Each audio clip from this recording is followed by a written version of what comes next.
आपको कांटा चुभता है तो आप क्या अपनी सोच के साथ हाथ पीछे करते हैं?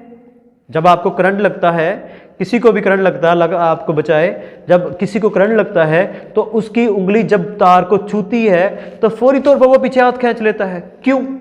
क्या दिमाग के साथ सोच के किया? नहीं, खुद ब खुद। ये जो आपका स्पाइनल कार्ड है ना पीछे, हरा मगज जिसको बोला जाता है, रीढ़ की हड्डी के अंदर होता है। जब आप मुर्गी को ज़िबा करते हैं, उसको खाते हैं, उसकी गर्दन को ऐसे करें तो अंदर से जो पाइप सा होता है, ठीक है, गर्दन को आप तोड़े ना ऐसे, तो उसके अंदर जब पाइप सा होता है तो पाइप जो होता है ना उसको स्पाइनल कार्ड बोलते हैं। तो वो जो है उसको उर्दू में हरा मगज बोलते हैं, इंग्लिश में स्पाइनल कार्ड बोलते हैं, उसका सारा काम है ये।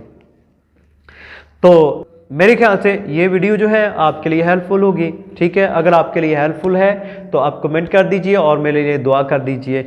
और अगर आपको कोई भी ऐसी बात अच्छी लगती है तो उसको पसंद कर लिया करें, लाइक कर दिया करें, और बाकी जो फ्रेंड्स हैं उनके साथ शेयर कर दिया जाए ताकि उनका भी भला हो जाए।